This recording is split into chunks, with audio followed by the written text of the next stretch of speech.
Hey friends, here we are with the next part of Holes, and as we ended last time, Zero ran away, and the warden and everybody else who works at the camp said make sure he doesn't get any water, he'll come back for water, and don't give him any, which is just so mean. All the adults in this book are super mean. So let's see what happens. Stanley angrily dug his shovel into the dirt. He was angry at everyone. Mr. Pendanski, the warden, Zigzag, X-Ray, his no-good, dirty, rotten, pig-stealing great-great-grandfather, but mostly he was angry at himself. He knew he never should have let Zero dig part of his hole for him. He still could have taught him to read. If Zero could dig all day and still have enough strength to learn, then he should have been able to dig all day and still have enough strength to teach. What he should do, he thought, was go after Zero, but he didn't. None of the others helped him dig Zero's hole, and he didn't expect them to. Zero had been helping him dig his hole. Now he had to dig Zero's. He remained out at the lake, digging during the hottest part of the day, long after everyone else had gone in. He kept an eye out for Zero, but Zero did not come back. Would you go back there? I don't think so. It would have been easy for him to go out after Zero. There was nobody to stop him. He kept thinking that's what he should do. Maybe he could climb to the top of the Big Thumb. It wasn't too far away, and it was really the same place where and to see if it was really the same place his great-great-grandfather had found refuge. And if after the 100 years or so, water was still up there. It didn't seem likely. Not when an entire lake had gone dry. And even if they did find refuge on Big Thumb, he thought, they'd still have to come back here eventually. Then they'd both have to face the warden and her rattlesnake fingers. Instead, he came up with a better idea, although he didn't have it quite all figured out yet. He thought that maybe he could deal with the warden. He'd tell her where he'd found the gold tube if he wouldn't scratch Zero. If she wouldn't scratch Zero. He wasn't sure how he'd make this deal without getting himself into deeper trouble. She might just say, "Tell me where you found it or I'll scratch you too." Plus, it would mean X-Ray would get in trouble too. She'd probably scratch him up as well. X-Ray would be out to get him for the next 16 months. He dug his shovel into the dirt. By the next morning, Zero still hadn't returned. Stanley saw one of the counselors sitting guard by the water spigot outside the shower wall. Mr. Pendanski had 2 black eyes and a bandage over his nose. "I always knew he was stupid," Stanley heard him say. Stanley was required to dig only one hole the next day. As he dug, he kept a constant watch out for Zero, but never saw him. Once again, he considered going out on the lake to look for him, but he began to realize it was already too late. His only hope was that Zero had found God's thumb on his own. It wasn't impossible. His great-grandfather had found it. For some reason, his great-grandfather had felt the urge to climb to the top of the mountain. Maybe Zero would feel the same urge. If it was the same mountain, if the water was still there. He tried to convince himself it wasn't impossible. There had been a storm just a few days ago. Maybe Big Thumb was actually some kind of natural water tower that caught and stored the rain. It wasn't impossible. He returned to his tent to find the warden, Mr. Sir, and Mr. Pendanski all waiting for him. "Have you seen Zero?" the warden asked him. No. "No sign of him at all?" "No." "Do you have any idea where he went?" No." "You know you're not doing him any favors if you're lying," said Mr. Sir. "He can't survive out there for more than a day or two." "I don't know where he is." All 3 stared at Stanley as if they were trying to figure out... Sorry, these pages sometimes are hard to turn. If they are trying to figure out if he was telling the truth. Mr. Pendanski's face was so swollen he could hardly open his eyes. They were just slits. "You sure he has no family?" the warden asked Mr. Pendanski. "He's a ward of the state," Mr. Pendanski told him. "He was living on the streets when he was arrested." "Is there anyone who might ask any questions? Some social worker who took an interest in him?" "He has nobody," said Mr. Pendanski. "He's a nobody." That's so rude, don't you think? No one is a nobody. The warden thought a moment. "Okay, I want you to destroy all of his records." Mr. Pendanski nodded. "He was never here," said the warden. Mr. Sir nodded. "Can we get into the state files from our computer?" she asked Mr. Pendanski. "I don't want anyone in the AG's office," that stands for Attorney General, that's like the head lawyer of the whole state of Texas, office has to know he was here. "I don't think I can erase him completely from all the state files," said Mr. Pendanski. "Too many cross-references. But I can make it so it would be very difficult for anyone to ever find a record of him. Like I said, though. No one will ever look. No one cares about Hector Zeroni. Good, said the warden. I love this book, but that is so mean. Of course somebody cares. He's a kid. Where did he come from anyway? Anyway, I just can't believe they're being so mean, and they're going to destroy all his files so nobody will know he's there, so they pretend like this didn't happen, that they lost him. 2 days later, a new kid was assigned to Group D. His name was Brian, but X-Ray called him Twitch because he's always fidgeting. Twitch was assigned Zero's bed and Zero's crate. Vacancies didn't last long at Camp Green Lake. Twitch had been arrested for stealing a car. He claimed he could break into a car, disconnect the alarm, and hotwire the engine all in less than a minute. I never planned to, steal one, he told him. But sometimes, I'll be walking past a real nice car parked in a deserted area and, I'll just start twitching. If you think I twitch now, you should see me when I'm around a car. The next thing I know, I'm behind the wheel. Stanley lay on his scratchy sheets. It occurred to him that his cot no longer smelled bad. He wondered if the smell had gone away or if he'd just gotten used to it. Hey, caveman, said Twitch, do you really have to get up at 4:30? You get used to it, Stanley told him. It's the coolest part of the day. He tried not to think about Zero, but it was too late. Either he'd made it to the Big Thumb or... What worried him the most, however, wasn't that it was too late. What worried him the most, what really ate at his inside, was the fear that it wasn't too late. What if Zero was still alive, desperately crawling across the dirt, searching for water? He tried to force the image out of his mind. Do you think he should go after him? I think maybe so. Although, of course, then he'd be in big trouble, too. The next morning, out on the lake, Stanley listened to Mr. Sir as Mr. Sir told Twitch the requirements for his hole. As wide and deep as your shovel. Twitch fidgeted. His fingers drummed against the wooden shaft of his shovel, and his neck moved from side to side. You won't be twitching so much after digging all day, Mr. Sir told him. You won't have the strength to wiggle your pinky. He popped some sunflower seeds into his mouth, deftly chewed them, and spat out the shells. This isn't a Girl Scout camp. The water truck came shortly after sunrise, and Stanley got in line behind Magnet ahead of Twitch. What if it's not too late? He watched Mr. Sir fill X-Ray's canteen. The image of Zero crawling across the hot, dry dirt remained in his head. But what could he do about it? Even if Zero was somehow alive after more than 4 days, how would Stanley ever find him? It would take days. He'd need a car. Or a pickup truck. A pickup truck with a tank of water in the back. Stanley wondered if Mr. Sir had left the keys in the ignition. Do you think he's going to steal the truck? He slowly backed away from the line, then circled over the side of the truck. He looked through the window. The keys were there, dangling in the ignition. Stanley felt his fingers start to twitch. He took a deep breath to steady himself and tried to think clearly. He'd never even driven before. But how hard could it be? This is really crazy, he told himself. Whatever he did, he knew he'd have to do it quickly before Mr. Sir noticed. It's too late, he told himself. Zero couldn't have survived. But what if it wasn't too late? He took another deep breath. Think about this, he told himself. But there wasn't enough time to think. He flung open the door of the truck and climbed quickly inside.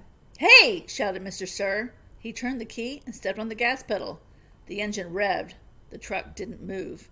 He pressed the pedal to the floor and the engine roared, but the truck was motionless. Mr. Sir came running around the side of the truck. The door was still open. Put it in gear! Shouted Twitch. The gear shift was on the floor next to the seat. Stanley pulled the lever back until the arrow pointed to the letter D for drive. The truck lurched forward and Stanley jerked back against the seat and tightly gripped the wheel as the truck accelerated. His foot was pressed to the floor. The truck went faster and faster across the dry lake bed. It bounced over piles of dirt. Suddenly, Stanley was slammed forward, then instantly backward as an airbag exploded in his face. He fell out of the open door and onto the ground. He had driven straight into a hole. Oh man, that's a bummer. I was hoping he was going to get away. I have read this, but I can't remember all the details. He lay on the dirt, staring up at the truck, which stuck lopsided into the ground. He sighed. He couldn't blame his no-good, dirty, rotten, pig-stealing great-great-grandfather this time. This time it was his own fault, 100%. He had probably just done the stupidest thing he'd ever done in his short and miserable life.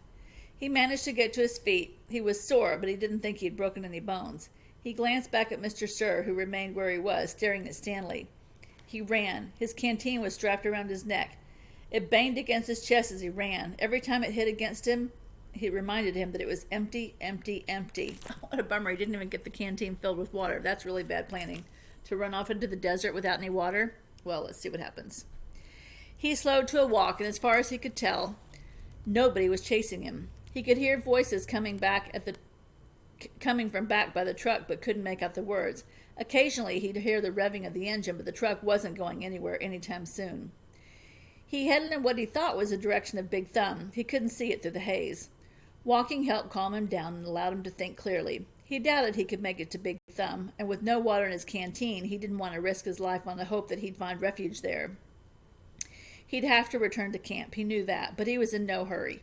It would be better to return later, after everyone had a chance to calm down, and as long as he'd come this far, he might as well look for Zero.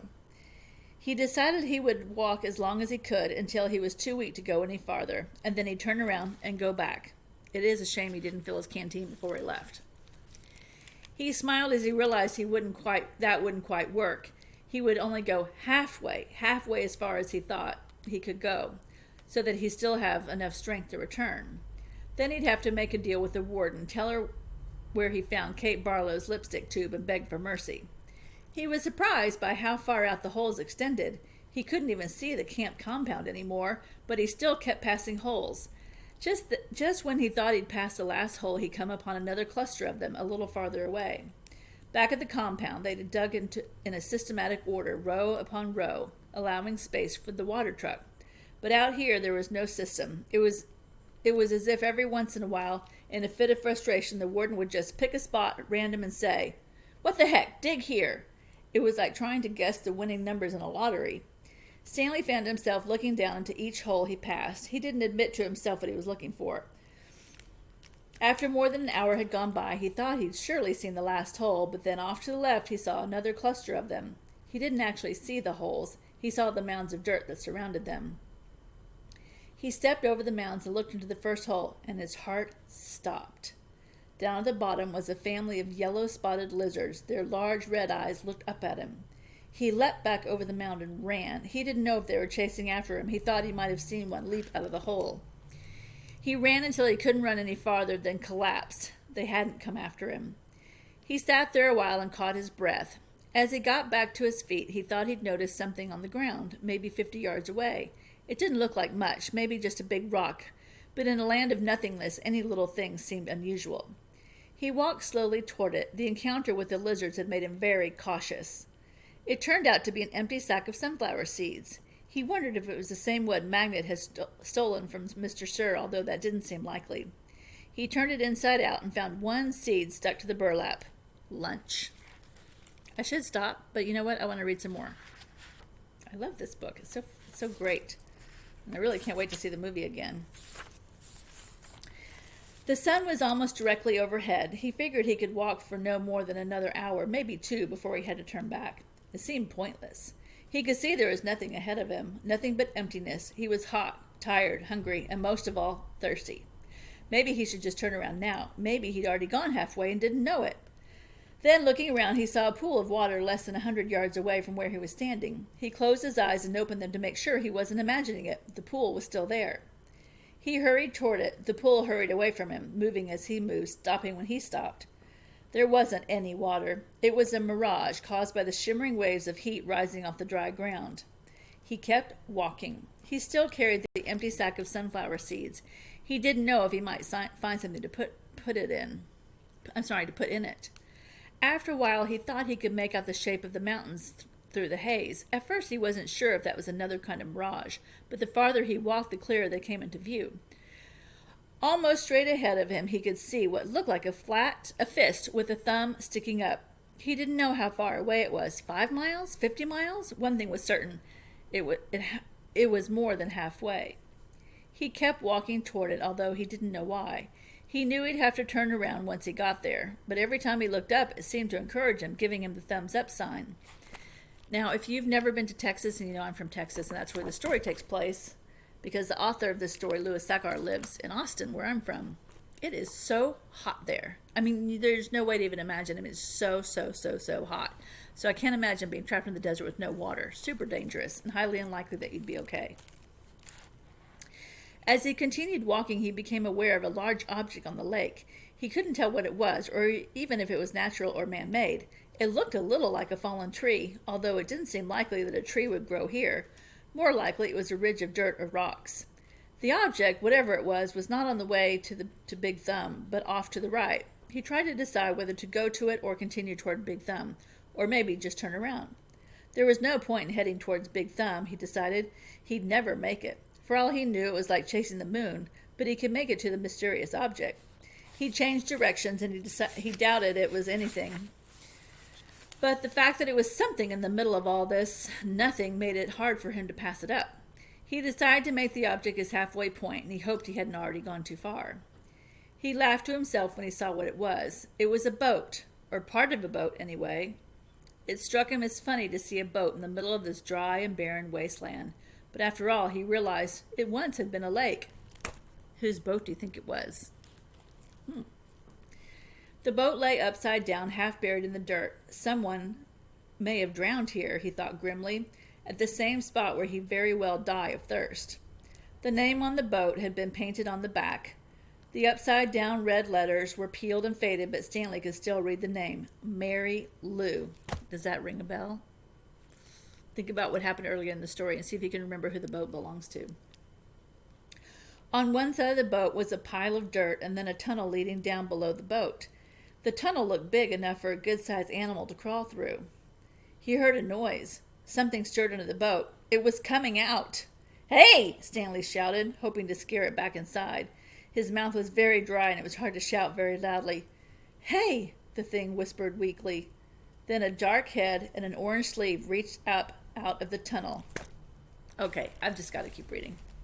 Zero's face looked like a jack-o'-lantern that had been left out too many days past Halloween, half rotten, with sunken eyes and a droopy smile.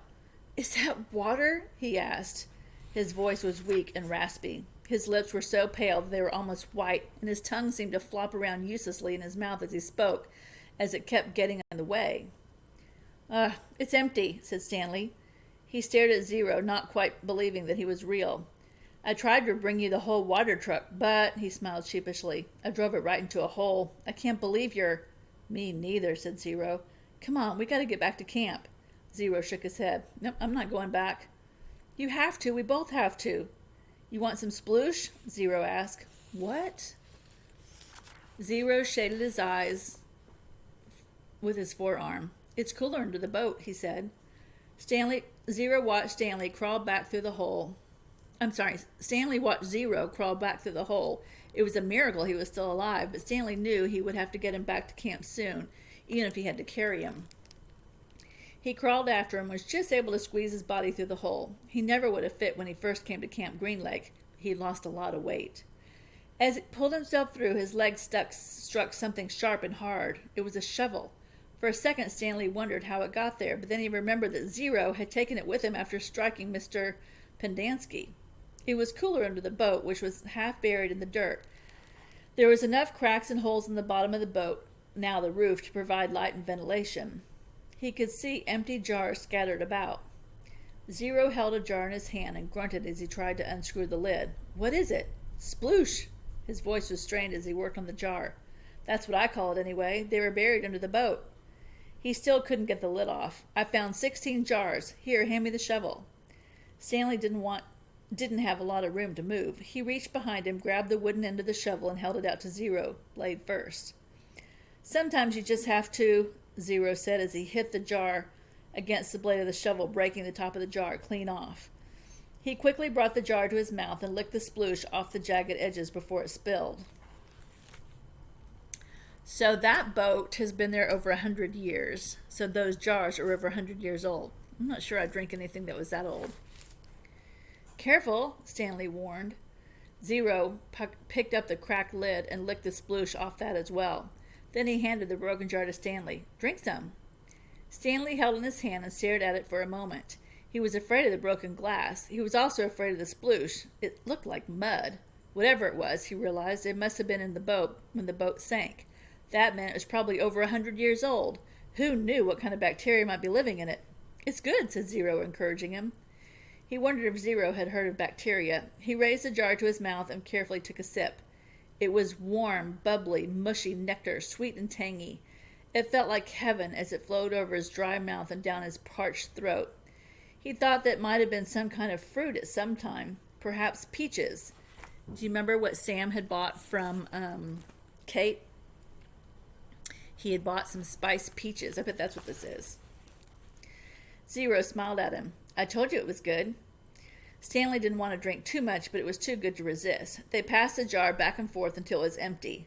How many are left? He said. None, said Zero. Stanley's mouth dropped. Now I have to take you back, he said. I'm not digging any more holes, said Zero. They won't make you dig, Stanley promised. They'll probably send you to the hospital like Barfbag. Barfbag stepped on a rattlesnake, said Zero. Stanley remembered he'd almost done the same. I guess he didn't hear the rattle. So if these were peaches, they'd been in the jar for over 100 years. Yikes, I don't think I'd drink that. He did it on purpose, said Zero. You think? He took off his shoe and sock first. Stanley shivered as he tried to imagine it. What's Maria Lu... ooh, asked Zero. What? Zero concentrated hard. Maria Lu... ooh. I have no idea. I'll show you, said Zero. He crawled back out from under the boat. Stanley followed. Back outside, he had to shield his eyes from the brightness. Zero walked around to the back of the boat and pointed to the upside-down letters. M-R-U. Lu-O-U. Stanley smiled. Mary Lou is the name of the boat. Ah, Mary Lou, Zero repeated, studying the letters. I thought Y made the Y sound. It does, said Stanley, but not when it's at the end of a word. Sometimes Y is a vowel and sometimes it's a consonant. Zero suddenly groaned. He grabbed his stomach and bent over. Are you all right? Zero dropped to the ground. He lay on his side with his knees pulled up to his chest. He continued to groan. Stanley watched helplessly. He wondered if it was the sploosh. He looked back toward Camp Green Lake. At least he thought it was the direction of Camp Green Lake. He wasn't entirely sure. Zero stopped moaning and his body slowly unbent. I'm taking you back, said Stanley. Zero managed to sit up. He took several breaths. Look, I got a plan so you won't get in trouble, Stanley reassured him. Remember when I found the gold tube? Remember I gave it to X-Ray and the warden went crazy making us dig where she thought X-Ray found it? I think if I tell the warden where I really found it, I think she'll let us off. I'm not going back, said Zero. You've got nowhere else to go, said Stanley. Zero said nothing. You'll die out here, said Stanley. Then I'll die out here. Stanley didn't know what to do. He had come to rescue Zero and instead drank the last of his sploosh. He looked into the distance. I want you to look at something. I just want you to look at the mountain up there. See that one that has something sticking up out of it? Yeah, I think. What does it look like to you? Does it look like anything? Zero said nothing. But he studied the mountain. His right hand slowly formed into a fist. He raised his thumb. His eyes went from the mountain to the hand, then back to the mountain. And we'll end there, and we'll see what happens. So now they're out in the desert with no water, and they've just eaten 100-year-old peaches. That doesn't sound like a very good thing. We'll see what happens. All right, friends, happy reading.